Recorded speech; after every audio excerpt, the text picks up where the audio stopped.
Hi movie fans, మా ఛానల్కి స్వాగతం. ఈరోజు మన ఛానల్లో పెద్ది మూవీ స్టోరీ గురించి రూమర్స్ ఆధారంగా మాట్లాడుకుందాం.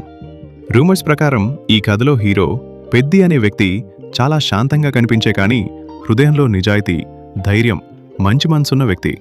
గ్రామం మొత్తానికి న్యాయం చెబుతూ బలహీనులను కాపాడుతూ ఎప్పుడూ నిజం పక్షమే నిలబడే వ్యక్తి. కథ మొదట్లో పెద్ది తన కుటుంబంతో ప్రశాంతంగా జీవిస్తాడు. గ్రామంలోని అందరూ ఆయన్ని గౌరవిస్తారు. కానీ పెద్ది గుండెల్లో ఒక పాత గాయం ఉంటుంది. ఏళ్ల కిందట రాజకీయ గందరగోళం, అర్థంకాని అపోహల వల్ల అతడు ఎంతో ప్రేమించిన వ్యక్తిని కోల్పోయాడు. అదే సంఘటన అతని జీవితాన్ని మార్చేసింది. తర్వాత కథలో ఒక యువజంట ప్రేమలో పడుతుంది. కానీ వారి కుటుంబాలు ఆ ప్రేమను అంగీకరించవు. గ్రామం మొత్తం టెన్షన్లో పడుతుంది. అప్పుడు పెట్టి మధ్యలోకి వచ్చి సమస్యను శాంతిగా పరిష్కరించాలని ప్రయత్నిస్తాడు. కానీ ఇక్కడే ట్విస్ట్. పెద్దికి పాత శత్రువులు మళ్లీ రంగంలోకి వచ్చి తప్పుడు రూమర్స్ పుట్టించి కుటుంబాల మధ్య గొడవలను రెచ్చగొట్టి పెద్ది ప్రతిష్టను దెబ్బతీయడానికి ప్రయత్నిస్తారు. గ్రామం 2 వర్గాలుగా విడిపోతుంది. పెద్ది మీద ఒత్తిడి పెరుగుతుంది. అయినా పెద్ది ఒగ్గడు.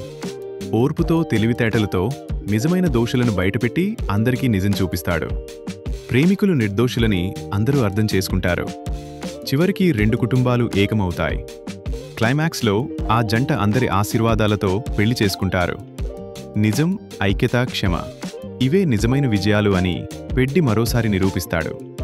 ఈ Peddi movie rumour story explanation మీకు నచ్చితే తప్పక లైవ్ యాక్షన్ ఛానల్కి సబ్స్క్రైబ్ చేయండి. ధన్యవాదాలు.